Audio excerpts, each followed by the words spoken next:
Vision फाउंडेशनच्या ह्या माध्यमातून आम्हाला संधी दिल्याबद्दल आपले आभार. ह्या ठिकाणी आपण बऱ्याच ठिकाणी बऱ्याच वेळा ह्या विषयाबद्दल माहिती करून घेतली, लोकांकडून बऱ्याच गोष्टी ऐकून घेतल्या. एक विषय आमचा वेगळ्या पद्धतीने मांडायचा प्रयत्न इकडे आहे, जो आपण म्हणतो की कुठल्याही कीटनाशक हाताळताना आपण घेतल्या जाणारी काळजी ही कुठल्या प्रकारची असावी, किती असावी, ह्याच्याबद्दल आपण काही गोष्टी इकडे मांडणार आहोत. विषय असणार आहे ॲप्लिकेशन टेक्नॉलॉजी आणि सेफ्टी. एक तर आहे, हे दोन विषय आहेत. ह्याच्यामध्ये हा एक झालेला एक ट्रायंगल आहे.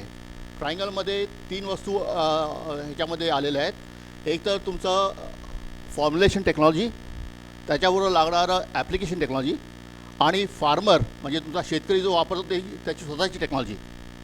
या तीन विषयाचा जो संबंध असतो तो अशा प्रकारे चालवला जातो आणि याप्रमाणे जो वापरतो त्याच्यामुळे बरेच वेळा जो प्रोडक्ट वापरला जातो त्याच्याबद्दल विषबाधा होण्याची संभावना वाढत असते आणि त्याबद्दल सेफ्टी ही कशी बाळगावी ह्याच्याबद्दल आपण काही स्लाईड्स आपण इकडे बघणार आहोत. तर माझं नाव आहे सुशील देसाई. मी बायर क्रॉप सायन्स मुंबईवरून आहे. क्रॉप लाईफ इंडिया हे आमचं एक असोसिएशन आहे, ज्याच्यामध्ये बऱ्याचशा कंपनीज आहेत आणि हे आम्ही जे लोकांना संबोधित करत असतो, वेगवेगळ्या प्रबोधनं देत असतो, सेफ्टीचं मार्गदर्शन करत असतो, त्याच्यापैकीच हा एक छोटासा तुमच्याकडे मांडलेला विषय आहे. तुम्ही स्वतःची काळजी किती घेता? फवारणी करताना सहसा जेव्हा शेतकरी किंवा जमीन मालक कुठलंही औषध दुकानातून घेऊन येतो, तो एका वेळेस स्वतः स्प्रे करतो किंवा तो त्याच्या मजुराला देत असतो आणि त्याच्याकडनं स्प्रे करून घेत असतो. आता अशा वेळेला ह्या मजुरांनी स्प्रे केलेलं औषध हे कितपत विषारी आहे किंवा त्याच्याबद्दल घेण्याची दक्षता काय आहे ही त्याला बहुतेक कदाचित माहितीच नसते. त्याला एवढं सांगण्यात येतं, ही धर बॉटल, हा घे पंप, पाण्यामध्ये इतका टाक्यामध्ये भर आणि फवारून ये, एवढंच माहिती असतं. पण प्रत्येक कीटनाशक किंवा फफूंदनाशक किंवा तुमचं तणनाशक जे आहे त्याच्यामध्ये एक स्पेसिफिकेशन असतं. तुम्ही बघितलं असेल की जे रेकमेंडेड लायसन्स प्रॉडक्ट्स आहेत, रजिस्टर्ड प्रॉडक्ट्स आहेत, ते एका लायसन्सच्या आधारे मार्केटमध्ये आणले जातात आणि समजा तेव्हा ती रजिस्ट्रेशन नसलं तर ते मार्केटमध्ये कोणीही विकू शकत नाही किंवा कुठल्याही शेतकऱ्याला वापरायची संधी मिळू शकत नाही. ह्या CIB मार्फत जे रेकमेंडेड आणि त्यांनी ऑथराईज्ड प्रॉडक्ट्स आहेत त्याच्यावरती प्रॉडक्टचं एक लेबल असतं, त्यावरती सविस्तर माहिती असते. ती माहिती समजा प्रॉडक्टच्या लेबलवरती ठेवू शकलो नाही तर त्यावर लागलेलं लिफलेट असतं, त्याच्यामध्ये सविस्तर माहिती दिलेली असते. तर ह्या सविस्तर माहितीबद्दल आपल्याला जाणकारी करून घेणं पुष्कळ गरजेचं असतं आणि ही समजा आपण समजू शकलो नाही तर आपल्याला एखाद्या तज्ज्ञ माणसाकडून त्याच्याबद्दल इन्फॉर्मेशन करून घ्यायची आहे आणि समजा ती पण समजली नाही तर आपण कंपनीकडे किंवा कुठल्याही दुसऱ्या जाणकार माणसाकडनं त्याची माहिती करून घ्यायची आहे. आम्ही जेव्हा प्रॉडक्ट स्टुअर्डशिपबद्दल म्हणतो, हा विषय आहे स्टुअर्डशिपबद्दल. स्टुअर्डशिप म्हणजे हा विषय आम्ही म्हणतो जी प्रॉडक्ट जेव्हापासून बनतं म्हणजे त्याचा जेव्हा जन्म होतो त्यापासून लागणारी सेफ्टी ह्याच्याबद्दल आम्ही प्रत्येक वेळा विचार करत असतो. कुठलंही प्रॉडक्ट जेव्हा मार्केटमध्ये येतं त्याला येण्याला जवळजवळ 8 ते 9 वर्ष लागतात. आता तुम्ही म्हणाल 8 ते 9 वर्ष एका प्रॉडक्ट यायला लागतात, हे कसं काय? तर जेव्हा कुठल्याही नवीन मॉलिक्यूलचं एक संशोधन होतं आणि ते कुठल्याही क्रॉप प्रोटेक्शन किंवा फंजीसाईड म्हणून वापरलेलं असतं, ते त्याच्यावरनं 2 किंवा 3 वर्षाचे ट्रायल्स केले जातात. त्या ट्रायल्सच्या अंतर्गतावर त्याचे ॲनालिसिस होतं आणि त्या ॲनालिसिसवरनं त्याचं पुढे जाऊन रजिस्ट्रेशन होतं आणि रजिस्ट्रेशन केल्यानंतर ते जवळजवळ 8 ते 9 वर्षांनी मार्केटमध्ये येतं. अशी आलेली प्रोडक्ट्स जेव्हा येतात हा पूर्ण त्याचं सायकल आहे. तुम्ही बघाल तर इकडे जेव्हा रिसर्च आहे, रिसर्च म्हणजे तुमचं प्रॉडक्ट जे शोधलं गेलं, नंतर त्याचं मॅन्युफॅक्चरिंग होतं, त्याचं प्रोडक्शन होतं, त्याचं ट्रान्सपोर्टेशन होतं आणि नंतर ते शेतकऱ्याच्या घरात पोचतं, डीलरच्या दुकानात पोचतं आणि तिकडनं ते वापरलं जातं. तर ह्या प्रकारात ह्या जे पहिले 3 टप्पे आहेत, हे टप्पे सगळे कंपनीच्या हातात असतात. तेव्हापासून जे लागणारे त्याच्यामध्ये सुरक्षा किंवा त्याच्यामध्ये बाळगायची सेफ्टी जी आहे ती पूर्णपणे कंपनीच्या हातात असते. एकदा कुठलंही उत्पादन मार्केटमध्ये पोचल्यानंतर त्याचा वापर किंवा त्याचा प्रयोग कसा केला आणि कोणी कसा कुठल्या डोजवरती केला तो फक्त शेतकरीच समजतो. त्याला वाटतं की सगळीच प्रॉडक्ट्स जी मार्केटमध्ये असतात औषधंच आहेत. ती मला जरी डीलरनी सांगितले की हे 50 ml वापर किंवा 100 ml वापर, तर तो आपल्या मर्जीप्रमाणेच वापरतो. बहुतांश शेतकरी असं वाटतं की समजा डीलरनी आपल्याला 50 ml सांगितलेलं आहे, तरी आपण त्याच्यावरती डोस 5 ml 10 ml जास्तच वाढवून तो आपण स्प्रे करत असतो.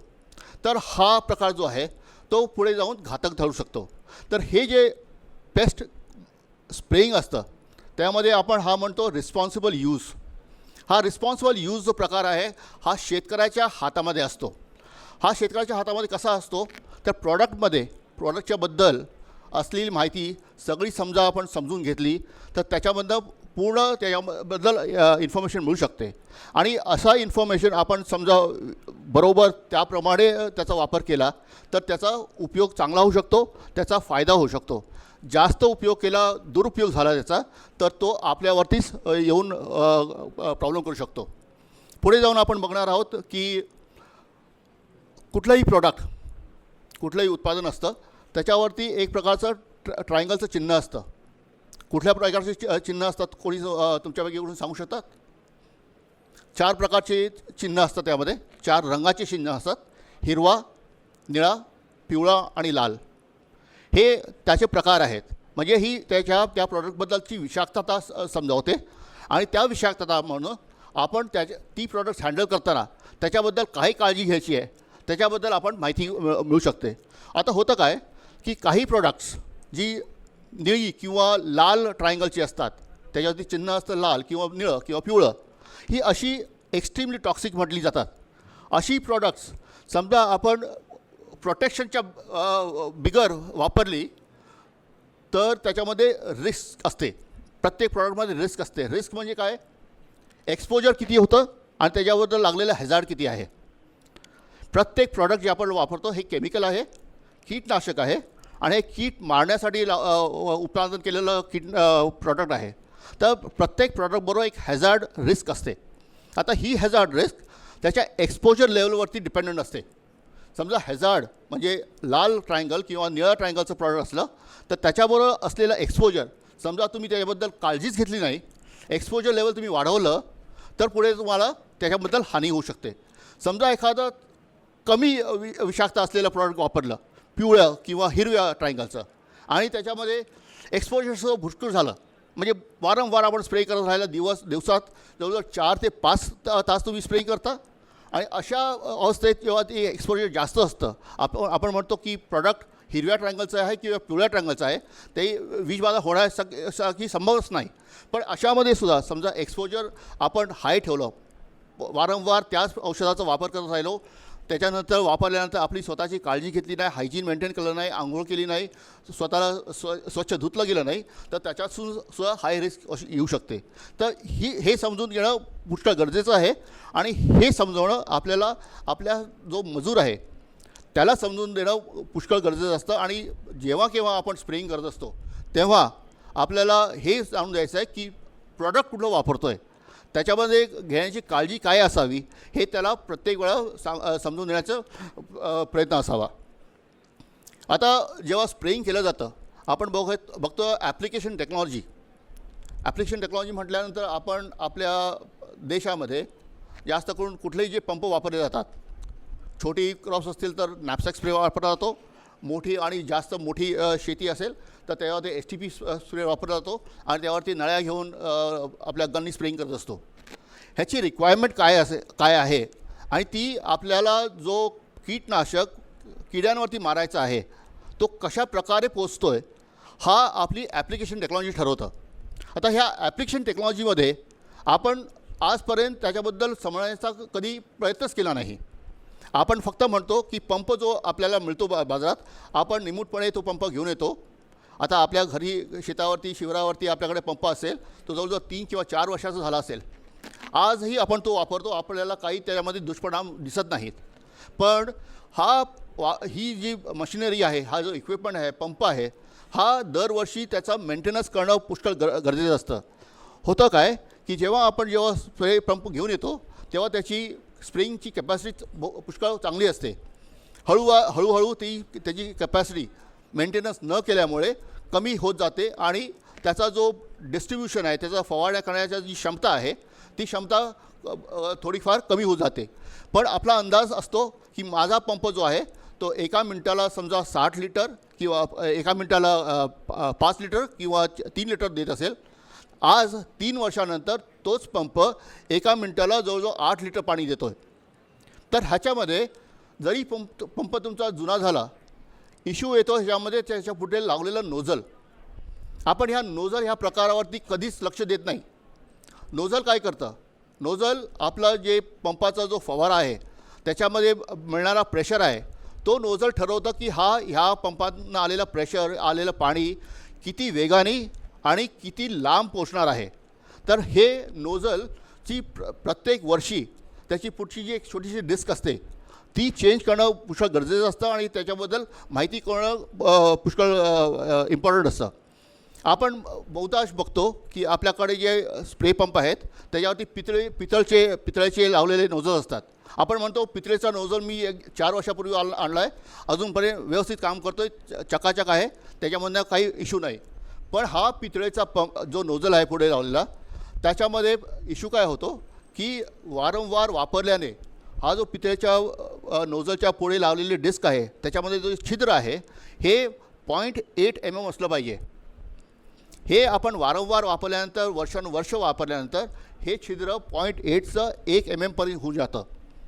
ह्याचा मतलब काय झाला की प्रत्येक वेळा जेव्हा तुम्ही फवारणी करता त्यावेळा गेलेलं पाणी किंवा औषध किंवा जे फवारण्याचं जो तंत्र आहे ते आपण एकदम आऊट करून टाकतो. म्हणजे तो जो फवारा होतो आणि जो आपण टार्गेटवरती पोचवण्याचा प्रयत्न करतो तो जास्त प्रमाणात जात असतो. होतं आपलंच नुकसान. औषध जास्त जातं, पाणी जास्त लागतं, पाणीसुद्धा आपल्याला जास्त तिकडे आणून द्यावं लागतं. तर हे जे प्रकार आहेत ते त्याच्यावरती जो आपल्याला सेफ्टीचा उपयोग करायचा आहे तो प्रकार असतो कुठल्या टाईपचा फवारा येणार आहे आणि कुठल्या प्रकारे त्याचं वेटिंग होणार आहे ते आपल्या झाडावरती. हे परत डिपेंडंट असतं की त्याचा मोड ऑफ ॲक्शन काय. आता आपण म्हटलं एक ॲप्लिकेशन टेक्नॉलॉजी म्हटलं आणि दुसरी बाजू बघतो आहे आपण की त्याच्यामध्ये फॉर्म्युलेशन टेक्नॉलॉजी. तुम्ही प्रत्येक पुष्कळ वेळा बघत असाल की तुम्ही औषधं घेऊन येता, काही लिक्विड फॉर्ममध्ये असतात, काही पावडर फॉर्ममध्ये असतात, काही दाणेदार फॉर्ममध्ये असतात. तर हा फरक का? एखादा प्रोडक्ट लिक्विड का, एखादा प्रोडक्ट दाणेदार का आणि एखादा प्रोडक्ट डस्टमध्ये का? तर आपण जेव्हा डॉक्टरकडे जातो, डॉक्टर आपल्याला औषध देत देतो. औषध देताना तो म्हणतो की आता मूल छोटं आहे तर आपण त्याला लिक्विड देऊया, लिक्विडचं औषध देतो. माणूस असेल चांगला मोठा हट्टाकट्टा तर त्याला टॅब्लेट दिले जातात. चांगला वयोमानचा असेल तर त्याला म्हणतात की इंजेक्शनच देऊया. तर हा जो ॲप्लिकेशनचा जो प्रकार आहे तो आपल्या जो झालेला आजार आहे त्याच्यावरती डिपेंडंट असतं आणि जे प्रॉडक्ट वापरलं जातं किंवा ते औषध वापरलं जातं त्याच्यावरती डिपेंड असतं की कुठल्या टाईपचं फॉर्म्युलेशन असलं पाहिजे आणि कुठल्या पद्धतीने ते दिलं गेलं पाहिजे. तर आता आपण बहुतांश वेळा बघतो की आपल्याला काही किट मारायचे असतात. आपण कुठलाही जे डीलर सांगतो ते औषध घेऊन येतो आणि नुसतंच फवारत असतो. आपल्याकडे झालेली जी फवारणी आहे ती आपण म्हणतो की जेव्हा पूर्णपणे झाड भिजलं जातं, त्याला पूर्णपणे अंघोळ घालतो, तेव्हा आपण म्हणतो की ही चांगली फवारणी झाली, हो की नाही? पूर्णपणे भिजवल्यानंतरच आपल्याला वाटतं की ती फवारणी चांगली झाली. पण सायंटिफिकली प्रूव्ह केल्यानंतर आपण असं म्हणतो की ही फवारणी करताना आपल्याला काय उद्देश बघायचा आहे की आपले जे ड्रॉपलेट साईज आहेत, म्हणजे पानावरती पडणारे ड्रॉपलेट साईज ते तुमच्या पंपावरती आणि तुमच्या नोझलवरती डिपेंडंट असतात. तर हे जे ड्रॉपलेट साईज आहेत तुमच्या पानावरती एक पॅटर्न बनला पाहिजे. असं नाही की पूर्ण पान ओलं झालं पाहिजे आणि त्यातून पाणी ओझळून नितळून गेलं पाहिजे. हा प्रकारचं ॲप्लिकेशन झालं नाही पाहिजे. ह्यानी होतं काय, करीब 80 ते 60% पाणी नुसतंच ओतून जातं. पानावरती पाणी पडलेलं असतं, ते सुकून जातं आणि त्याचं ॲब्झॉर्प्शन होत नाही. तर फवारणी करताना हे ॲप्लिकेशन टेक्नॉलॉजीचा वापर करताना आपल्याला हाच प्रकार बघायचा आहे की आपण आपला जो फवारा आहे तो करताना आपला स्प्रे आहे त्या स्प्रेमधून आलेला जो फवारा आहे त्याचे ड्रॉपलेट साईज हे इवन युनिफॉर्म असले पाहिजेत. इवन युनिफॉर्म म्हणजे प्रत्येक ड्रॉपलेट साईज जो आहे तो एका विशिष्ट आकाराचा एका विशिष्ट साईजचा असला पाहिजे.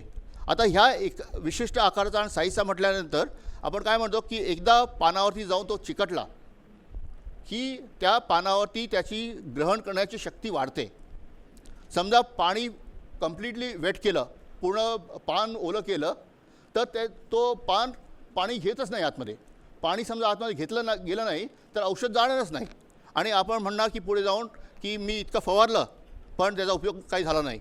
म्हणून आपण म्हणतो की जास्तीत जास्त फवारावं आणि जितकं औषध वाया जातं तितकं जाऊन देत. नुकसान होतं आपलंच, नुकसान होतं आपल्या जमिनीचं, नुकसान होतं आपल्या शेतीचं. ह्याच्यामध्ये बघताना आता ही ॲप्लिकेशन टेक्नॉलॉजी झाली.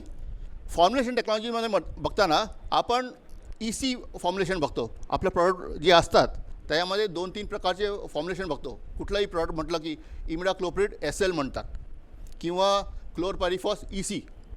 आता हा EC आणि SLमध्ये फरक काय? हा झाला फॉर्म्युलेशनचा प्रकार. ह्या फॉर्म्युलेशनच्या प्रकारमध्ये तुम्ही जेव्हा त्याचा घोळ बनवता, तुम्ही त्याचं द्रावण बनवता तेव्हा EC हा जो प्रकार आहे इमल्सिफायबल कॉन्सन्ट्रेट हा त्याचा एक्सटेन्शन आहे. हा प्रकार तुम्ही जेव्हा पाण्यामध्ये टाकता तेव्हा आपलं पाणी पांढरं होतं की नाही? पांढरं होतं की नाही? म्हणजे आपल्याला कळतं की ह्याच्यामध्ये औषध पडलं आहे. पण ते समजा तुम्ही SL फॉर्म्युलेशन वापरलं तर त्याचं काय होतं? त्याचं पण पांढरं होतं पाणी होतं का? इमिडाक्लोप्रिड तुम्ही वापरत असाल ते SL फॉर्म्युलेशन आहे. पाणी पांढरं होतं का? काय कुठला कलर होतो? रंगच येत नाही, बरोबर. पण जो शेतकरी आहे त्याचा विचार काय होतो की हे तर पाणी पांढरं झालंच नाही, औषध टाकलं इतकं तरी काय औषध बनतच नाही आहे, म्हणून तो डबल औषध टाकतो. डबल औषध टाकल्यानंतर म्हणजे 4 ml प्रति 10 लिटरचा डोस असला तर तो 8 ml टाकतो. 4च तर ml आहे ना, त्याच्यावरती 4 ml अजून टाकूया, काय जात आहे? फवारणी दुसऱ्या वेळेला करायची गरज लागणार नाही. आणि अशा 8 ml टाकल्यानंतर पाणी पांढरं होतं. आता हे पाणी SL फॉर्म्युलेशनने झालेलं पांढरं पाणी हे ॲक्टिवेटेड असतं का? त्याच्यामध्ये औषध सगळं डिसइंटिग्रेट झालेलं असतं. आणि तुम्हाला वाटतं की मी जितकं औषध आहे तितकं सांगितलं, उलट त्याच्यावरती अजून डबल डोस टाकला, फवारणी केली, 2 दिवसांनी बघितलं तर काही झालं नाही, कुठलाही किडा मेला नाही किंवा कुठला काही प्रकार दिसला नाही, काही रिझल्ट मिळाला नाही. तर डोस हा प्रकारावरती जी शिफारस केली आहे त्याप्रमाणेच केली पाहिजे आणि जी शिफारस आहे त्या टाईमला, त्या वेळेला आणि त्या इंटरवलच्या प्रमाणेच त्याचा वापर केला तर त्याचा आपल्याला उपयोग होऊ शकतो. आता हा स्प्रे करताना आपण पंपामध्ये बऱ्याच वेळा असं बघतो की माझा पंप आता प्रेशर देत नाही आहे. फवारा मारायला किंवा स्प्रे करताना प्रेशर वाढत नाही आहे माझ्या पंपामध्ये. तर मी काय करतो की माझा पंप इतका जास्त पॅक करायचा प्रयत्न करतो, इतका त्याचा क्रँक करतो की फवारा जास्त होतो.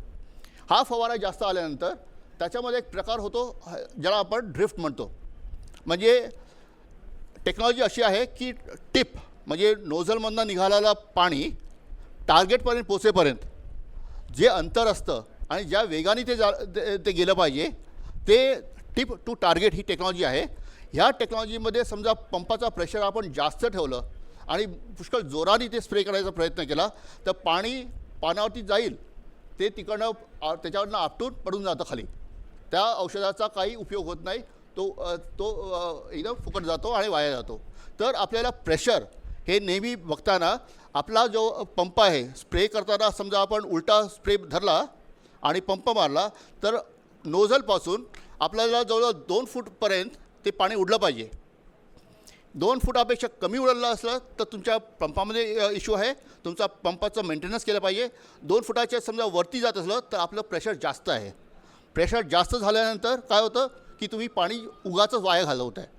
तर ही बघण्याची दृष्टिकोन आपल्याला बघितलं पाहिजे.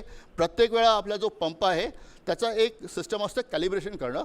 ही कॅलिब्रेशनची जी संकल्पना आहे ती आपण एकदा करून बघितली पाहिजे. प्रत्येक वर्षी आपण आपला पंपची कॅपॅसिटी काय ती आपण जाणून घेतली पाहिजे आणि समजा त्याच्यामध्ये काय कमतरता किंवा किफायत असेल तर ती दुरुस्त करून त्याचा वापर केला पाहिजे. आपण बहुतेक आपली मोटरसायकल किंवा गाडी प्रत्येक वर्षी ओव्हरऑइलिंग करतो. का करतो की अरे गेल्या वर्षी तर मला ह्याचा मायलेज जवळजवळ 20 किलोमीटर मिळत होता, आता 18वरती झाला, 16वरती झाला. हाच प्रकार आपण आपल्या पंपामध्ये पण केला पाहिजे. त्याचं ते मोजमाप केलं पाहिजे, कॅलिब्रेशन केलं पाहिजे आणि असा प्रकार केला तर आपला जो म्हणजे आपलं जे प्रॉडक्ट आहे ते व्यवस्थितप्रमाणे जितकं लागतं त्याप्रमाणेच आपल्याला ॲप्लिकेशन करता येतं. शक्यतो वेळा स्प्रे करताना आपण एक शब्द बघितला, ड्रिफ्ट. जास्त प्रेशर झालं किंवा जास्त प्रेशर झाल्याने प्रेशरनी हवेमध्ये ड्रिफ्ट होऊ लागतं. म्हणजे आपण स्प्रे करतो आहे, बाजूला आपण बघितलं की धूर निघतो आहे आणि हवेमधनं पाणी उडत जातं आहे. हा ड्रिफ्ट सर्वात घातक. हा जो ड्रिफ्ट गेल्याने पाणी जे असतं ते जवळजवळ 20% पाणी टार्गेटवरती पोचायच्या अगोदरच उडून जातं. म्हणजे समजा तुम्ही 10 लिटर पाणी स्प्रे करायचं असेल तर त्यातलं 2 लिटर पाणी वाऱ्यावरतीच उडून जातं, कारण तुमचं प्रेशर जास्त झालं. त्यातलं 2 लिटर पाणी त्या टार्गेटवरती पोचायच्या अगोदरच पडून जातं, खाली पोचतच नाही झाडावरती. तर राहिलं किती, 6 लिटर पाणी. त्यातून समजा तुमचा फवारा जास्त झाला, एका ठिकाणी जास्त वेळ तुम्ही थांबून राहिलात किंवा पाणी भिजवत राहिला, कारण तुम्हाला आतमध्ये फांदी पण भिजवायची आहे म्हणून वरच्या फांदीवरती पण जास्त स्प्रे झाला, तर ते 2 लिटर पाणी जास्त अजून वेस्ट झालं. तर तुम्हाला इफेक्टिव्हली मिळतं किती, 2 किंवा 4 लिटर पाणी आणि त्यातलं असलेलं औषध तेवढंच उपयोगी येतं. बाकी सगळं 6 लिटरमध्ये मिळवलेलं औषध किंवा ते इन्सेक्टिसाईड किंवा फंजिसाईड आहे तर सगळं वाया जातं. अशा प्रकारे झालेल्या हानीमुळे प्रकार होतो की नाकाद्वारे किंवा तोंडाद्वारे श्वास आपण घेत असतो, त्या श्वासनलिकेमधनं आपण तो ड्रिफ्ट जो झालेला आहे, जास्त प्रेशर केल्यामुळे ड्रिफ्टनी जे उडालेलं पाणी आहे ते नाकाद्वारे जात असतं, नाकाद्वारे तोंडाद्वारे पण जात असतं. आणि दुसरा प्रकार आहे जो तुमच्या स्किन कॉन्टॅक्ट, डर्मल टॉक्सिसिटी ज्याला म्हणतो. पूर्ण दिवस आपण समजा स्प्रे करत असलो, 4 किंवा 5 तास तुम्ही स्प्रे करताय, प्रत्येक वेळा ही धून बनत असते, हा ड्रिफ्ट बनत असतो, ते पाणी तुमच्या अंगावरती सतत पडत असतं, तुम्हाला थंडगार वाटत असतं आणि वाटतं की हा ठीक आहे औषध आहे, थोडंसं पडणारच. पण हे थोडं थोडं पडलेलं औषध प्रत्येक वेळा तुमच्या स्किनमधनं पूर्ण बॉडीमध्ये ते ॲब्झॉर्ब होत असतं. तुम्हाला त्यावेळेला ते कळत नाही किंवा त्याचा काही म्हणजे फरक वाटत नाही, कारण ही औषधं बनवलीच असतात ह्या अंदाजाने की तुम्ही कुठलंही प्रोडक्ट जरी वापरलं तरी एकदम वर्स्ट केस सिनॅरिओमध्ये सुद्धा, म्हणजे काही न वापरता, म्हणजे सुरक्षाचे कुठलेही अवजारे न वापरता सुद्धा तुम्ही वापरायचा प्रयत्न केला तरी ते घातक ठरत नाहीत. म्हणून ह्याच्यामध्ये जी सेफ्टी लेवल ठेवली असते कुठल्याही रजिस्टर्ड आणि अप्रूव्ड प्रॉडक्टसाठी, सेफ्टी लेवल जी केली असते ती 100 पटीची असते. 100 पटीची सेफ्टी लेवल म्हणजे काय, आता तुम्ही जो ट्रायंगल बघितला, आपण म्हटलं की लाल, निळा, पिवळा किंवा हिरवा, हा ट्रायंगल ठरवता कशावरती की एखाद्या उंदराला 1 मिलीग्राम औषध खायला दिलं किंवा त्याच्या बॉडीवरती लावलं आणि तो समजा 1 किलोचा उंदीर असेल तर त्याला विषबाधा होते आणि तो मरून मारतो, झटकन मरणार. म्हणजे तोंडातून दिलं किंवा बॉडीवरती जरी लावलं म्हणजे तो कॉन्टॅक्ट झाला, डर्मल टॉक्सिसिटी म्हणतो आपण त्याला, आणि तोंडामध्ये काढला म्हणजे ओरल टॉक्सिसिटी. हा 1 मिलीग्राम 1 किलो उंदरावरती समजा प्रयोग होत असला तर आपलं जी प्रॉडक्ट्स जी मार्केटमध्ये येतात त्याची विषाक्तता 100 पटीने सेफ केलेली असतात. ह्याचा म्हटलं काय की आपल्याकडे जे उंदीर असतात ते जवळ 250 ग्रामचे असतात, त्या 250 ग्रामचा उंदीर समजा 0.25 मिलीग्रॅम्स औषध खातो तर तो मरून राहतो. आणि माणूस किती आहे, जवळजवळ 40 किलो की 50 किलो, 50 किलोच्या माणसाला 1 मिलीग्राम इंटू 50, 1 किलो बेसिस असतं, 50 मिलीग्रॅम जरी आपण औषध खाल्लं तरी त्याची विषाक्तता व्हायची कारण नाही. एवढी ती त्याच्यामध्ये प्रोटेक्शन ठेवलेलं असतं की वर्स्ट केस सिनेरिओमध्ये समजा जरी आपण ग्रहण केलंच राहिलं आणि अनप्रोटेक्टेड कंडिशन्समध्ये आपण वापरत राहिलो तरी त्याची विषाक्तता होत नाही. म्हणून गरज ह्याची अशी असते की प्रत्येक वेळा कुठलंही औषध, कुठलंही केमिकल वापरताना हे प्रत्येक वेळा काळजीपूर्वक आणि प्रत्येक वेळा हाताळणी करताना किंवा त्याचं प्रॉडक्ट वापरताना प्रत्येक वेळा आपली स्वतःची काळजी घेतली पाहिजे. ह्या काळजी घेण्यासाठी आपल्याकडे बऱ्याचशा ठिकाणी आपण बघितलं असेल की आजकाल प्रोटेक्टिव्ह किट्स किट्सचा आपण बघतोय सगळीकडे उपलब्धता चालू झाली आहे. हे आपण बायर क्रॉप सायन्सकडनं जवळजवळ 20 वर्षापासून देतो आहे. ह्याचं प्रशिक्षण, ह्याचं प्रबोधन करत असतो लोकांना. पण त्यांनी आजपर्यंत त्याच्याबद्दल काही बघितलंच नाही. त्यांना वाटतं की ही प्रॉडक्ट जी आहेत ती एकदम सेफ असतात. आम्हाला आधी म्हणजे 4-4 दिवस जरी काम केलं तरी त्याचा परिणाम होत नाही. तर ही प्रोटेक्शन इक्विपमेंट असतात ती कुठल्या प्रकारची असावेत. तर ह्यामध्ये आपल्याकडे किट असतं. आपण इकडे डेमॉन्स्ट्रेशन करून बघूया. ही म्हणजे जे किट वापरलं जातं होय आहे ना. प्रत्येक वेळा कुठलाही प्रॉडक्ट वापरताना, हाताळताना हातमोजे हे सर्वात आवश्यक असतात. हातमोजे घालणं, कारण प्रत्येक वेळा जेव्हा आपण बॉटल ओपन करतो तेव्हा त्याच्यामध्ये कॉन्सन्ट्रेट असतं. हे आपण पाण्यामध्ये मिसळून त्याचा वापर केला जातो. हे कॉन्सन्ट्रेट वापरताना तर समजा बाटली उघडताना, त्याचं बूच उघडताना किंवा ते डोस बनवताना हातावरती पडलं तर बहुतेक आपण हात धुवून टाकतो किंवा पुसून टाकतो. ते न करता आपण प्रत्येक वेळा कुठलंही प्रॉडक्ट केमिकल हाताळताना, कारण हे कीटनाशक आहे आणि हे कीटनाशक कशी यूज होतात की पानामध्ये ते ॲब्झॉर्ब जातात. तर तेच ॲब्झॉर्प्शन तुमच्या हातावरती होऊ शकतं जेव्हा तुमच्या हातावरती पडतं, किंवा ते जेव्हा तुमचा समजा हातावरती काहीतरी कट्स किंवा काहीतरी जखम वगैरे असली तर त्याच्याद्वारे जाऊ शकतं आणि तुम्हाला विषबाधा होऊ शकते. पण सेफ्टी लेवल जसं आपण म्हटलं 100% त्यामध्ये सेफ्टी लेवल असते. ती सेफ्टी लेवल मेंटेन केल्यामुळे त्याची विषबाधा होण्याची शक्यता पुष्कळच कमी असते. तर प्रत्येक वेळा हाताळताना आपल्याला हातमोजे घातले पाहिजेत. आणि हातमोज्याचा प्रकार काय? हातमोजे आपण वेगवेगळ्या प्रकारचे बघतो. डिस्पोजेबल असतात, सर्जिकल असतात, रबरचे असतात आणि सर्वात बेस्ट म्हणजे नायट्राईल ग्लव्स. नायट्राईल रबर हा जो प्रकार आहे, ह्या नायट्राईल रबर ग्लव्स हा जो प्रकार आहे तो केमिकल हँडल करताना वापरायचा प्रकार आहे. तो सर्वसाधारणपणे पिवळा किंवा हिरव्या रंगाचा असतो. हिरवा किंवा पिवळा हा म्हणतात नायट्राईल ग्लव. ह्याच्यामध्ये एक विशिष्ट प्रकारचं लायनिंग पण असतं. या लायनिंगमुळे आपल्याला आतमध्ये विषबाधा होऊ शकत नाही आणि प्रत्येक वेळा जेव्हा आपण हाताळणी करतो तेव्हा आपल्याला हाताचे प्रोटेक्शन मिळू शकतं. हे झाल्यानंतर आपण स्प्रेइंगसाठी निघून जातो पुढे. स्प्रेइंग करताना सर्वात जास्त एक्सपोज आपला जो एरिया असतो संपूर्ण कातडी. आपण म्हणतो की स्प्रेइंग करताना बनियन घातलं, छोटीशी चड्डी घातली आणि टाकी घेतली अंगावरती आणि चालू पडलो आतमध्ये. ह्या स्प्रेइंग करताना आपण ड्रिफ्ट येत असतं, पाणी आपल्यावरती उडत असतं. हे पाणी आपल्यावरती ॲब्झॉर्ब होत असतं. तर प्रत्येक वेळा स्प्रेइंग करताना आपल्याला हेच बघितलं पाहिजे की आपली सबंध बॉडी कवर झाली पाहिजे. तर ह्या सबंध बॉडी कवर करण्यासाठी आपल्याकडे एक विशिष्ट प्रकारचा एक सूट असतो. हा बायर क्रॉप सायन्सच्या माध्यमातून आपल्या डिस्ट्रिब्युटर डीलरच्या माध्यमातून अवेलेबल आहे.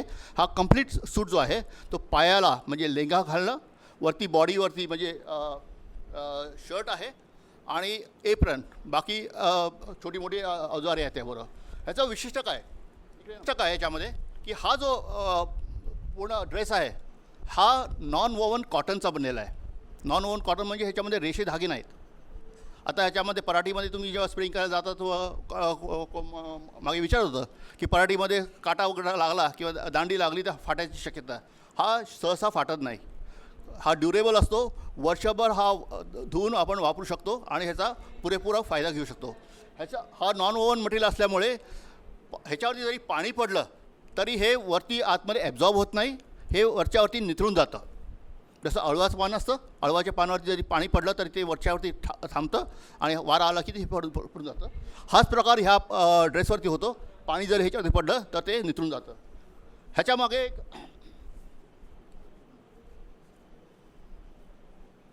हा शर्ट जो बनला आहे ह्याच्या मागे तुम्ही बघाल, ह्याच्या मागे एक विशिष्ट प्रकारचा कपडा लावलेला आहे. हा प्लास्टिकचा कपडा आहे. ह्या शर्टमध्ये इंटिग्रेट केलेला कपडा आहे. आता ह्याचा वापर काय की टाकी आपण जेव्हा अंगावरती घेऊन जातो तर समजा आपली टाकी लीक होत असली तर असल्या लीक होणाऱ्या टाकीमधून आपल्या ह्या शर्टामध्ये पाणी जाऊ शकतं बहुतेक. तर ह्याच्यावर संरक्षण मिळण्यासाठी हा विशिष्ट प्रकारचा एक प्लास्टिकचा कवर दिलेला आहे. टाकी समजा जास्तच लीक होत असली तर हा त्याच्यावरती ॲडिशनल प्रोटेक्शन आहे जो आपण पुढनं किंवा मागणंसह वापरू शकतो. आणि तो जो गळणारी टाकी आहे, टाकीचं पाणी आहे ते बाहेरच्या बाहेर पायाच्या खाली निघून जातं. तो हा प्रकार वापरला तर आपल्या पूर्ण बॉडीचं कवर होतं आणि आपल्याला विषबाधा जी होत असते म्हणजे कंटिन्युअस एक्सपोजर जे होत असतं त्याच्यामधनं आपल्याला सुरक्षा मिळू शकते. हातात घालताना नायट्राइल ग्लोव्हचा वापर, तोंडाला लावायला मास्कचा हा प्रकार काय, हा साधासुद्धा मास्क नाही. हा मास्क विशिष्ट प्रकारचा मास्क आहे. ह्याला आपण म्हणतो P2 मास्क, FFP2 मास्क म्हणतात ह्याला, flat fold P2 type mask. आता ह्या P2 टाईप मास्कचा प्रकार म्हणजे काय की ह्याच्यामध्ये ऑइल मिस्ट म्हणजे आपण स्प्रेइंग करताना जे औषध असतं त्याच्याबरोबर ऑइल असतं, थोडंसं पाणी असतं, औषध असतं, तर ते ऑइल बेस जे ग्लोब्युल्स आपले स्प्रेमध्ये निघत असतात ते ह्या मास्कच्या मीडियममधून पास होऊ शकत नाही. आपण समजा जास्त करून आपण आपल्या मजूर बघतो की जास्त विषबाधा व्हायची शक्यता लागली, चक्कर यायला लागली तो रुमाल बांधतो. रुमाल एकदा बांधतो एका बाजूनी, नंतर टाकी भरायला येतो, नंतर तो अंगावर तोंड वगैरे पुसतो आणि उलट्या बाजूने परत बांधतो. तर त्याची विषबाधा होण्याची शक्यता जास्त उभरते. पण हा जो मास्क आहे तो एक विशिष्ट प्रकारे बनवलेला आहे. तो तुम्ही एकाच बाजूने वापरू शकता, दुसऱ्या बाजूने वापरता येत नाही. ह्याला एक लागलेलं बाजूला एक बूच आहे, बघितलं निळ्या कलरचं बूच आहे. हे बूच जे आहे ते ह्याला इन्हलेशन वॉल्व म्हणतात. ह्याचा उपयोग कसा की जेव्हा आपल्याला श्वास घ्यायचा असतो तेव्हा कुठलाही डस्ट पार्टिकल किंवा ऑइलचा कुठलाही स्प्रेच पार्टिकल तो आपल्या तोंडात येत नाही, हा ऑटोमॅटिक बंद होतो. जेव्हा श्वास घेतला जातो तर तुम्ही समजा जवळ येऊन बघितलात, जेव्हा हा श्वास घेतो तो खटकन बंद होतो. जेव्हा तो श्वास सोडतो तेव्हा हा ओपन होतो आणि तो श्वास बाहेर सोडला जातो. म्हणजे ह्याला जवळजवळ 2 तास जरी घेऊन वापरला तरी ह्याचा म्हणजे चांगला उपयोग होऊ शकतो आणि त्याला श्वासोच्छ्वास करायला आणि नाकाद्वारे किंवा तोंडाद्वारे जाणारे जे कॉन्टॅमिनेशन आहे किंवा जे विषबाधा होण्याची शक्यता आहे ती चांगल्या प्रकारे सांभाळू शकतं.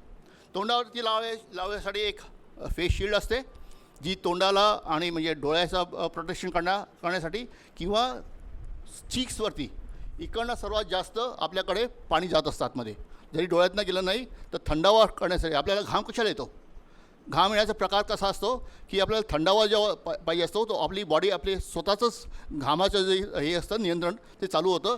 आपल्याला बहुतेक वरती माथ्यावरती घाम चालू होतो, इकडनं ते निथळत जातं आणि पाणी इकडे येतं. जेव्हा ह्या पोर्शनवरती आपण जेव्हा थंडावा लावतो तेव्हा आपल्याला जरा गार वाटतं. म्हणून ह्या एरियामध्ये जो एकदम सेन्सिटिव्ह एरिया असतो तो प्रोटेक्ट करणं पुष्कळ गरजेचं असतं. त्याच्यासाठी अशा प्रकारची शील्ड वापरणं गरजेचं असतं. वरती टोपी लावायची आणि नंतर स्प्रे करायचा. हा सॉरी येस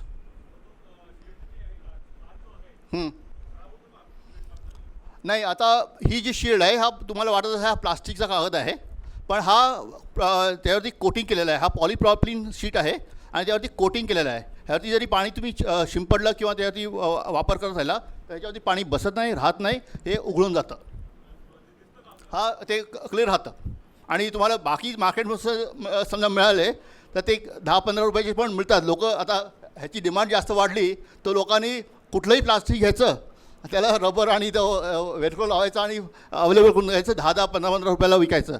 तर तो प्रकार काय होतो तर त्यांनी नेगेटिव्ह इम्प्रेशन होतं त्याच्याबद्दल की हा लावला की त्यामध्ये मिक्स होतं, फॉग होतं आणि आतमध्ये दिसतच नाही.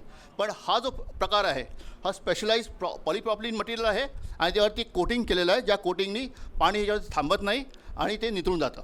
तर हे क्लॅरिटी आपल्याला कंटिन्यूस 2 तास 3 तास जरी आपण करत असलो आणि ह्युमिड कंडिशन जरी असल्या, म्हणजे शेतामध्ये जरी ह्युमिड कंडिशन आपण स्प्रेइंग करताना ह्युमिड कंडिशन पुष्कळ होतात, तर त्या ह्युमिड कंडिशनमुळे ह्या फॉग प्रकार जो आहे तो आतूनचा बसण्याचे प्रकार होऊ शकतात आणि आपल्याला न दिसण्यासारखं होऊ शकतं. तर हां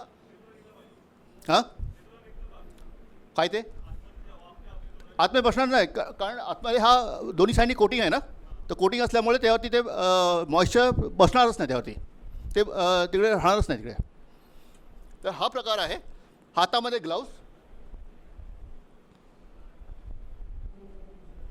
आणि पायामध्ये बूट.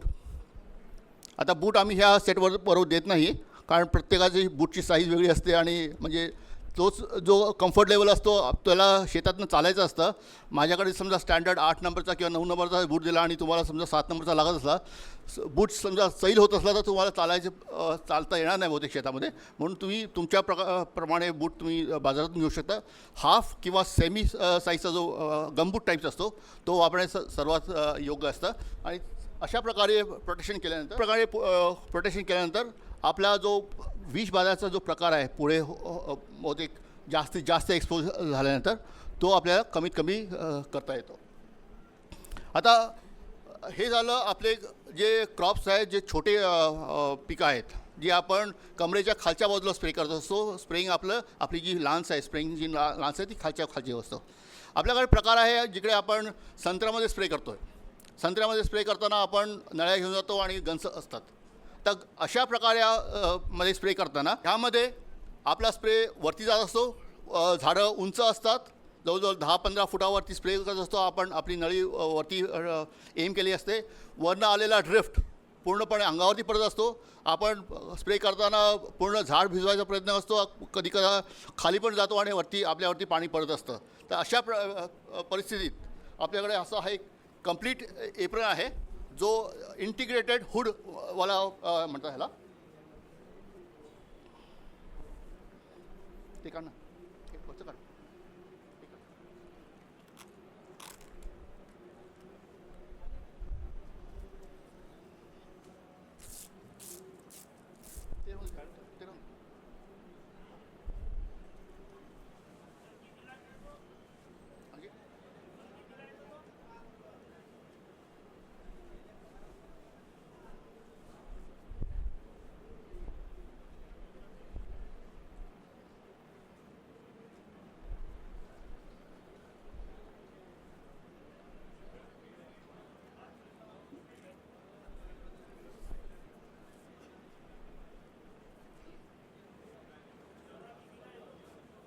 हा 250. सांगतो ना.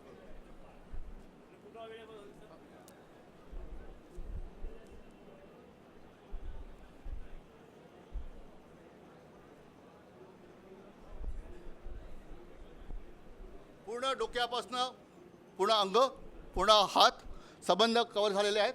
अशा प्रकारे वापरलात तर तुम्ही मोठ्या हाय क्रॉप्स जे म्हणतो त्या हाय क्रॉप्समध्ये ह्याचा वापर करू शकता.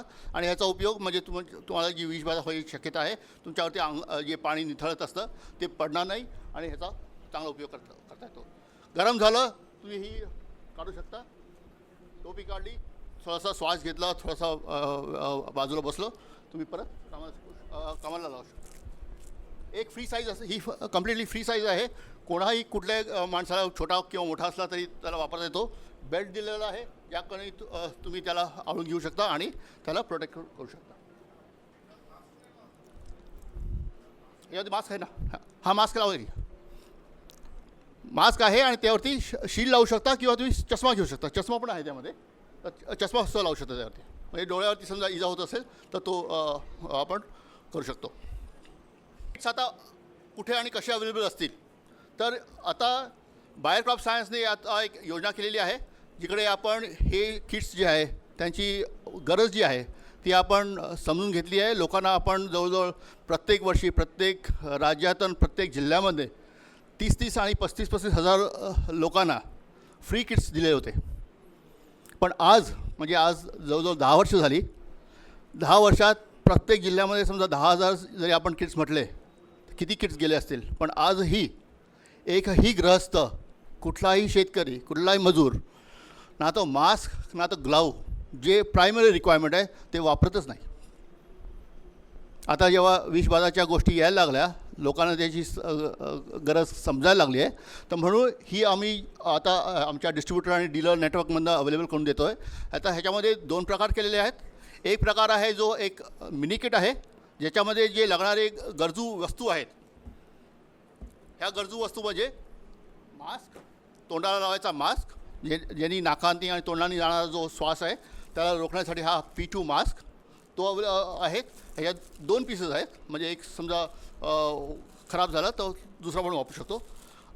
हा पॉलिप्रॉपिलीन मटेरियलचा गॉगल आहे, क्लिअर ग्लासेस आहे, त्याच्यावरती पण कोटिंग केलेलं आहे, त्याच्यावरती पाणी थांबत नाही. आणि हा गॉगलला साईडला पण प्रोटेक्शन केलं आहे, म्हणजे बाजूनी जर समजा हवा आली तरी जो पाणी आतून जात नाही. आणि हा एक नायट्रल ग्लोव्जचा सेट. असा हा किट जे आहे ते आपण आपल्या डीलरच्या आणि डिस्ट्रीब्युटरच्या माध्यमातून अवेलेबल करून दिलेला आहे. हा एक प्रकार झाला जिकडे आपण घरची म्हणजे आपला समजा एखादा व्यवस्थित असणारा फुल कुर्ता किंवा पैजामा हा आपण एक वेगळा करून वापरू शकता, जो फक्त फवारणीसाठी स्प्रेइंगसाठीच वापरायचा. तो आपण ठेवू शकता एखादं. आणि असलं किट वापरलं तर त्यामध्ये ग्लव्ज मिळतात आपल्याला, तोंडाला आणि नाकाला लावायला मास्क मिळतो, आणि डोळ्यांचं प्रोटेक्शन करण्यासाठी चष्मा मिळतो. हा झाला एक छोटा किट. ह्या प्रकारचं हे पूर्ण किट इथं. त्याच्यामध्ये 7 आयटम्स आहेत. ह्या 7 आयटममध्ये ट्राउझर आहे, कोट आहे, वरती लावणारा एप्रन आहे निळ्या रंगाचा, जो बघितलं हे काढून घे पाहिजे. त्यामध्ये मास्क आहे, फेस शिल्ड आहे, टोपी आणि नायट्रेल ग्लाउज. तर हे पण आपण आपल्या डिस्ट्रीब्युटर डीलरच्या माध्यमातून आपण अवेलेबल करून दिलेलं आहे. तर ह्या गोष्टींबद्दल आता बऱ्याचच्या वेळेला बऱ्याच प्रबोधनातून तुम्ही हे ऐकलंच असेल, तर मला ते रिपीट करायचं नाही आहे.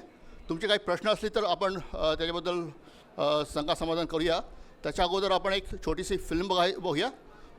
ही बायर कंपनी तरफ आहे.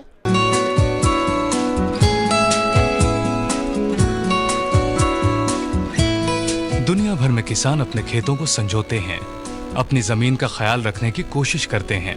वो बढ़िया खाद और बीज तो खरीदते हैं, पर उन्हें सही मौसम और बारिश की भी जरूरत होती है. हर एक को अच्छी फसल की आशा होती है. सभी ये उम्मीद करते हैं कि उनकी फसलें कीटों और रोगों से बची रहें. फिर भी कीट और रोग तो हर जगह पाए जाते हैं, और इसीलिए दुनिया भर के किसानों को अपनी अच्छी फसल को बचाने के लिए कई फसल बचाव तरीके अपनाने पड़ते हैं. फसल के बचाव के लिए रासायनिक कीटनाशकों का इस्तेमाल आमतौर पर किया जाता है, लेकिन इन कीटनाशकों का इस्तेमाल सही ढंग से नहीं किया गया तो ये नुकसान भी पहुंचा सकते हैं. इनका इस्तेमाल सावधानी से और उन पर लिखी गई सूचनाओं के अनुसार ही किया जाना चाहिए.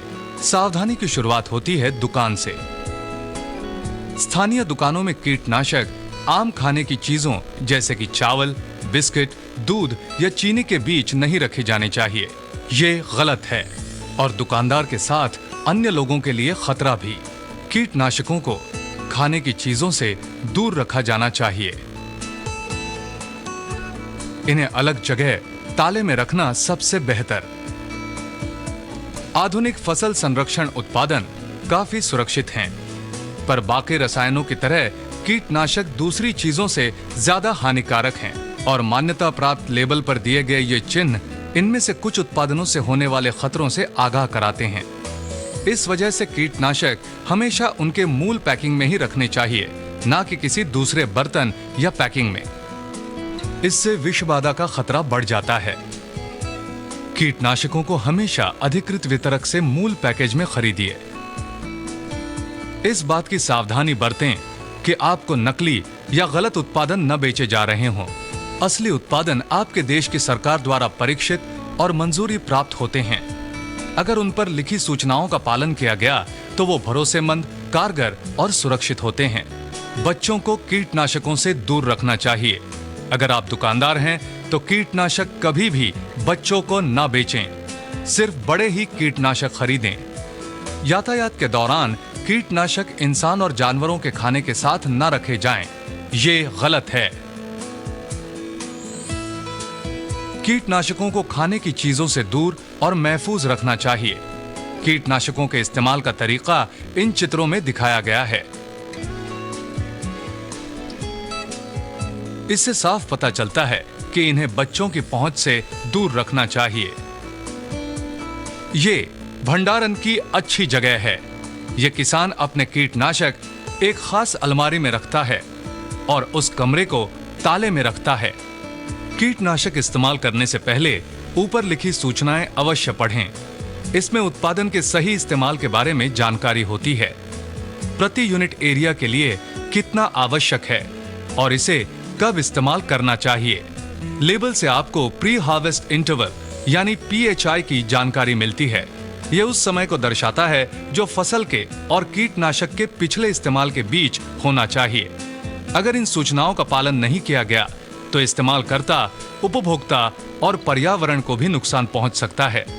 लेबल पर दिखाए गए चित्रों से यह साफ हो जाता है कि कीटनाशकों के साथ काम करते वक्त बच्चों को दूर रखना चाहिए. अगर आप कीटनाशक घर के पास मिश्रित करते हैं तो इसे घर वालों और पालतू जानवरों को खतरा हो सकता है। ये गलत है। इस आदमी ने दस्ताने नहीं पहने हैं और ये किचन में इस्तेमाल किए जाने वाले कप से कीटनाशक तोल रहा है। ये सही तरीका है। इस आदमी ने सुरक्षा दस्ताने पहनी हैं, बरसाती एप्रन पहना है और उसकी आंखें भी सुरक्षित हैं। साथ ही वो उन साधनों का इस्तेमाल कर रहा है जो खास तौर पर कीटनाशकों के इस्तेमाल के लिए बनाए गए हैं। ये बिल्कुल गलत और खतरनाक है। कीटनाशकों को अपनी त्वचा के संपर्क में ना आने दें, उन्हें सिर्फ लकड़ी से ही घोलें। यदि छिड़काव वाला मिश्रण या गाढ़ा कीटनाशक आपकी त्वचा पर पड़े तो फौरन उसे साबुन और पानी से अच्छी तरह रगड़ कर धोएं। कीटनाशक मिलाते समय उन्हीं बर्तनों का उपयोग करें जो इसके लिए बनाए गए हैं। गाढ़े कीटनाशकों को मिलाते समय पहले बाल्टी में थोड़ा पानी डालें और फिर लेबल के अनुसार सही मात्रा में मिलाएं। मिश्रण को लकड़ी से अच्छी तरह से घोल लें और फिर पानी मिलाएं। अगर आपकी मात्रा कम हुई तो यह असरदार नहीं होगा और अगर ज्यादा हुई तो पौधों को नुकसान पहुंचकर आपकी फसल बर्बाद होने का खतरा होता है। कीटनाशक महंगे होते हैं, ये नियम हमेशा ध्यान रखें।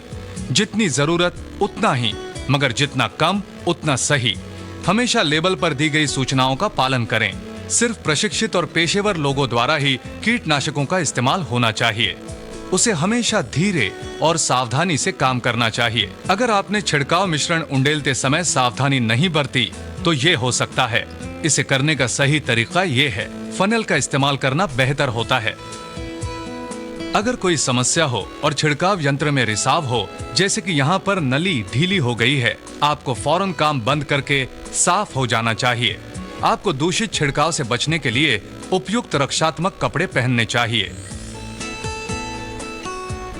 कौन से कपड़े पहनने हैं, ये जानकारी लेबल देखकर जानी जा सकती है, पर आमतौर पर आपको ऐसे रक्षात्मक कपड़े पहनने चाहिए जैसे कि रक्षात्मक दस्ताने, मजबूत जूते यानी रबड़ के जूते और पूरे शरीर को ढकता हुआ पतला कपास का परिधान। अगर अनेक लोग साथ में छिड़काव कर रहे हों तो उन्हें अपने बीच अच्छी दूरी बनाए रखनी चाहिए। यह आदमी पेड़ पर छिड़काव कर रहा है, यानी अपने सर के ऊपर। उसने नकाब, दस्ताने और टोपी पहन रखी है। अगर इसने गॉगल्स पहने होते तो और भी अच्छा होता, जिससे इसकी आंखें भी सुरक्षित रहती। हमेशा कीटनाशकों का इस्तेमाल करते समय लेबल पर दी गई सुरक्षा सूचनाओं का पालन करें। ये एक आम बात है। इसकी नोक बंद हो गई है और ये नौजवान इसे छोटी लकड़ी से साफ कर रहा है, जिससे नोक को नुकसान नहीं पहुंचेगा। यह बाद में पानी से इसे धोता है। यही सही तरीका है। छिड़काव वाला मिश्रण कभी आपके मुंह में या उसके आसपास नहीं जाना चाहिए, इसलिए नोक में फूंकने की कोशिश ना करें। ये गलत है और बहुत खतरनाक भी। कीटनाशकों का इस्तेमाल करते वक्त आप न तो खाएं, न पिएं, ना ही धूम्रपान करें। खाने से पहले अपने हाथों को साबुन और पानी से अच्छी तरह धो लें। छिड़काव करने के बाद उपकरण को अच्छी तरह धो लें। बचे हुए छिड़काव मिश्रण को कुओं, तालाब या झरनों के पास न फेंकें। इससे मछलियों और अन्य जलचरों को नुकसान पहुंच सकता है। छिड़काव खत्म होने के बाद उपकरण को 3 बार अच्छे से धोएं और मल को किसी खुली जगह में या इलाजी क्षेत्र के किनारे पर डाल दें। काम खत्म होने के बाद आप और आपके साथियों को रगड़ रगड़ कर अपनी त्वचा पर से कीटनाशक का छोटे से छोटा नामो निशान भी मिटाना होगा। हमेशा दूसरे साफ कपड़े पहने। अगर कोई बीमार पड़ता है, उसे अचानक सर दर्द, चक्कर या मतली की तकलीफ होती है, तो ये शायद जहर का असर है। उसे फौरन डॉक्टर के पास ले जाइए। उस जहर का विषनाशक कीटनाशक के लेबल पर लिखा होता है, इसीलिए डॉक्टर के पास जाते वक्त वो पैकेट भी साथ लेकर जाएं और उन्हें दिखाएं। कीटनाशक के आखिरी छिड़काव और फसल अंतराल के बीच के फसल पूर्व अंतराल पर भी ध्यान रखा जाना चाहिए। यह अंतराल लेबल पर लिखा होना चाहिए। इन सूचनाओं का बेहद संजीदगी से पालन कीजिए। आपके फसल के उपभोक्ता को भी सुरक्षित रखें। कीटनाशक हमारी फसल को बचाते हैं, पर उनका सही इस्तेमाल होना चाहिए। हर कीटनाशक इस्तेमाल करने वाले पर खुद की सुरक्षा के अलावा एक बड़ी जिम्मेदारी होती है, उपभोक्ता और वातावरण की सुरक्षा। सरकार इन कीटनाशकों के इस्तेमाल की अनुमति तभी देगी जब वो इनके सही तरीके से इस्तेमाल के बारे में आश्वस्त होगी। कृपया अपने कर्मचारियों को कीटनाशकों के इस्तेमाल के दौरान उनकी जिम्मेदारियों का एहसास दिलाएं। उनकी जिम्मेदारी है खुद के प्रति, अपने परिवार के प्रति और देश की जनता के प्रति, जिससे बाजारों में उच्चतम दर्जे का खाना बड़ी मात्रा में उपलब्ध हो सके।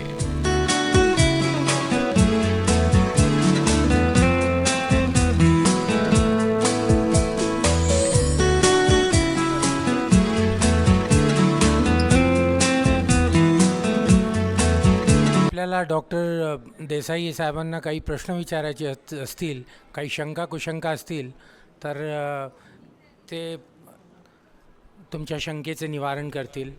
काही प्रश्न असतील तर त्यांना जरूर विचारावे. प्रश्न असा होता की शेतामध्ये स्प्रेइंग करण्यावाले जे मजूर असतात, तर हे शेतामध्ये स्प्रेइंग करण्याकरता मजूर जातात, मालक पहिल्यांदा जात नाही. खरी गोष्ट म्हणजे मालक सांगतो की तू माझ्या शेतात औषध घे, स्प्रे कर. असं बऱ्याच ठिकाणी मी पाहिलं आहे की शेतात पाण्याची पण व्यवस्था नसते आणि पाऊस आल्यानंतर जिथं डोबरे असतात ना साचलेले, त्या डोबऱ्यातले साचलेल्या पाण्याचाच ते उपयोग करतात. बरेचसे मी स्वतः पाहिलेलं आहे. तर याच्यावर काय आपल्याला करायला पाहिजे? त्या डोबऱ्यातलं पाणी वापरलं तर त्यापासून शेतकऱ्याला काय नुकसान होऊ शकतो किंवा ते योग्य आहे काय, याच्याबद्दल मला विचारायचं होतं. आपण म्हणतच असतो की प्रत्येक वेळा मालक बॉटल आणून देतो, मजुराला ती बॉटल दिली जाते, पंप त्याच्या डोक्यावरती दिला जातो आणि त्याला सांगितलं जातं की शिवारात जाऊन स्प्रे करून ये. ह्या मालकाची रिस्पॉन्सिबिलिटी आहे की प्रत्येक औषध वापरताना त्याच्याबद्दल लागणारी काळजी ही त्यांनी त्या मजुराला समजावून दिली पाहिजे. प्रत्येक वेळा मजूर जेव्हा स्प्रेइंग करायला जातो त्याबरोबर 2 किंवा 3 लिटर पाणी, स्वच्छ पाणी व्यवस्थित वेगळं तरी पिण्यासाठी, किंवा समजा विषबाधा झाली किंवा अंगावरती पडलं किंवा डोळ्यावरती इजा झाली तर हे पुसण्यासाठी, धुण्यासाठी वेगळं घेऊन गेलं सर्वात चांगलं. डबऱ्यातलं आणि किंवा सांडपाणी किंवा राहिलेलं पाणी मुळीच वापरता कामा नाही. आणि स्प्रेइंग करण्यासाठी सुद्धा आपण प्रत्येक वेळा म्हणत असतो की स्प्रेइंग करताना वापरायचं पाणी हे झाडावरती स्प्रेच करायचं. तर चांगलं पाणी आणि वाईट पाणी त्यामध्ये काय, शेवटी आपण आपल्या झाडांना पाणी पाजतो आहे, त्यांच्या अंगावरनं स्प्रे करतो आहे, तेच आपल्याला पुढे जाऊन आपला प्रॉफिट देणार आहे. तर ते पण वापरायचं जे पाणी आहे ते स्वच्छ असलं पाहिजे. प्रत्येक वेळा हे वापरलं गेलेलं पाणी प्रत्येक वेळा त्या पंपाच्या जाळीतनं, आणि जाळी जरी फुटली असली, तुटली असली तर त्यावरती कपडा घालून ते पाणी वापरलं गेलं पाहिजे. कारण पहिलं म्हणजे जेव्हा असं काही पाणी वापरलं जातं त्यामध्ये समजा काडी कचरा काही असलं तर केमिकल घातल्यानंतर, कुठलंही औषध घातल्यानंतर पहिलं जाऊन ते केमिकल त्या काडी कचऱ्या आणि जो कचरा आहे त्याच्यावर रिॲक्ट होतं आणि त्याची shelf life within half hour म्हणजे अर्ध्या तासात ते विघटन पावतं. तर प्रत्येक वेळी कुठलंही पाणी वापरताना, स्प्रेइंग करताना हे स्वच्छ असलं पाहिजे. आणि म्हणजे टेक्निकली त्यामध्ये पुढे जायचा प्रयत्न केला तर त्याची pH लेवलसुद्धा आपल्याला बघितलं पाहिजे. pH लेवल म्हणजे त्याची जी 0 ते 14 हे pH लेवल म्हणली जाते. चांगलं पाणी, स्प्रेइंग उपयोगी पाणी हे 6.5 ते 7.5 pHचं असावं, जे आपण सहसा गोड पाणी किंवा आपण नेहमी पितो असं पाणी वापरलं गेलं तर त्याचा उपयोग चांगला होईल. मी का म्हणत होतो, तुम्ही जे कीट दिलेली आहे, कीटनं जे लावल्यानंतर शरीरावर जे पाणी पडतात ते ऑब्झर्वेशन नाही होत, बाहेर पडून जातात. परंतु जे उन्हामध्ये मजूर लोक जे काम करतात ते खूप गरमी होते, परत ते शरीरामधून जे गरीब घाम बाहेर पडतो आणि त्याच्यामुळे ते लोक हे कीट वापरण्याचं टाळतात बहुत. कारण माझं स्वतःचं म्हणजे उदाहरण आहे, माझ्या नोकराला जे मी देतो असे कोणते कपडे वगैरे शरीराला लावायला, तो लावत नाही कारण त्याला गरमी जास्त होते. मग याच्यामध्ये याचं काही हे आहे का? बरोबर, प्रश्न चांगला आहे. मी तुम्हाला सांगितलं जो किट बनवलेला आहे तो कपडा नाही आहे, तो नॉन वोवन कॉटन आहे. आणि ह्याच्यामध्ये ह्याची जी प्रॉपर्टीज आहेत त्याच्यावरती पाणी थांबत नाही. एक तर पाणी सटकून जातं, म्हणजे पडलं तरी तर ते ॲब्झॉर्ब होत नाही, ते बाहेरच्या बाहेर निघून जातं. आणि त्या कपड्याला एक पोरस टेक्स्चर दिलेलं आहे. त्या टेक्स्चरद्वारे तुम्हाला हवा आतमध्ये येऊ शकते. म्हणजे जो गरम पाणा जो म्हणता तुम्ही उष्णता होऊ शकते, तो उष्णता गरम पाणा त्या कपड्यातून होत नाही. आणि प्रत्येक वेळा कुठलंही प्रोटेक्शन केलं म्हटल्यानंतर, आपण मोटरसायकलसुद्धा चालवायची म्हटली तर आपल्याला म्हणतात की हेल्मेट घातलं पाहिजे. हेल्मेट घालतानासुद्धा आपण म्हणतो अरे गरम होतं आहे, कारण प्रोटेक्शन आणि रिस्क ह्याच्यामध्ये तुम्ही किती हे करणार, तर त्या रिस्कसाठी तुम्हाला हे प्रोटेक्शन घेतलंच पाहिजे. ते कम्फर्ट झोन जो आहे त्याच्यातनं आपल्याला बाहेर पडलंच पाहिजे आणि एकदा त्याची सवय झाली तर ते प्रोटेक्शन आपल्याला चांगलं पुढच्या म्हणजे लांबपणे वापरता येईल. तर क्वालिटी आणि जो स्पेसिफिकेशन आहे ते महत्त्वाचं आहे ह्याच्यामध्ये. आणि जसं आपण तुम्ही कपड्याबद्दल विषय काढला, तोच विषय आहे आपल्या जो मास्क वापरलेला आहे ह्याच्यामध्ये. हा विशिष्ट प्रकारचा मास्क आहे आणि त्याच्यामध्ये हा जो P2 टाईपचा मास्क आपण म्हणतो, या P2 टाईपच्या मास्कमध्ये त्याच्यामध्ये ब्रीदेबिलिटी आपण जी म्हणतो, म्हणजे श्वास घेणं आणि श्वास सोडणं ह्याचे कम्फर्ट झोन ह्या वॉल इन्हेलेशन वॉल जो दिलेला आहे त्याने होत असतो. आणि दुसरे जे आपल्याला मास्क मिळतात बाजारातमध्ये किंवा कुठल्याही दुसऱ्या जागी, तर त्यामध्ये हा फॅसिलिटी नसल्यामुळे तो बहुतेक तासभर किंवा अर्धा तास तो वापरेल आणि तो घुसमटायला होता म्हणून तो काढून टाकतो. तर ते होऊ नये म्हणून हे स्पेशली त्या टाईपसाठी केलेलं आहे आणि ह्या ऑपरेशनसाठी वापरलं गेलं पाहिजे. ह्याच्यामध्ये दोन्ही ऑइल मिस्ट आणि डस्ट ह्याच्यामधनं प्रोटेक्शन मिळतं, प्लस कम्फर्ट, हे दोन्ही प्रकार ह्यामधनं मिळू शकतात. तर मी जसं सांगितलं की हे जे आपण स्प्रेइंग करतो जनरली सकाळी 7 ते 10:30 11 जास्तीत जास्त, आणि संध्याकाळी 3:30च्या नंतर. आणि जेव्हा ऊन एकदम जोरावरती डोक्यावरती असतं तेव्हा जनरली करू नये. त्याचे 2 प्रकार आहेत की गारवा असतो, थंड असते, तेव्हा आपली जी झाडं आहेत शेतातली जी प्लांट्स आहेत ती ॲक्टिव्ह कंडिशनमध्ये असतात, ॲब्झॉर्प्शन करणे, स्टोमॅटा ओपन असतात, आणि तेव्हा दिलेलं समजा सिस्टमिक जनरली सिस्टमिक औषधं जी आपण स्प्रे केली तर त्या दरम्यान जास्त स्प्रे होतात, म्हणजे ॲब्झॉर्ब केली जातात. ऊन जेव्हा डोक्यावरती जातं स्टोमाटा सगळे बंद होतात, आपलं जे झाड आहे ते नुसतं उभं असतं, त्यामध्ये काही काही कार्य चालू नसतं. तर त्या टाईमला समजा स्प्रे केलं तर त्या स्प्रे केलेल्या औषधाचा काही उपयोग पण होत नाही. आणि परत या दरम्यान थंडावा बऱ्यापैकी असतो आणि हा जो गरम होण्याचा किंवा उष्ण पडण्याचा प्रकार जो आहे तो अवॉइड करता येतो. धन्यवाद. इकडे ह्या ॲग्रोव्हिजन फाउंडेशनच्या माध्यमातून आम्हाला ही संधी दिल्याबद्दल आणि तुमचे 4 शब्द आणि तुमचे 4 प्रश्न जे आले त्याच्या जे उत्तर दिली गेली. प्रतिसाद चांगला दिसला आम्हाला इकडे. आणि आमच्याकडनं हीच विनंती राहील की तुम्हाला जे छोट्या 2 गोष्टी 4 गोष्टी ज्या आज समजलेल्या आहेत, तर पुढे जाऊन आपल्याला हेच करायचं आहे की जितके कोणी शेतकरी कोणी मजूर वर्ग जे दिसतात त्यांना ह्या गोष्टींचा तुमच्याकडनं जो विचार आहे, जो सब्जेक्ट आहे तो त्यांच्याकडे जास्तीत जास्त पोचण्याचा प्रयत्न करावा आणि ह्यानीच जास्त जागरूकता होईल आणि लोकांची चांगली हेल्थ राहील. Thank you very much.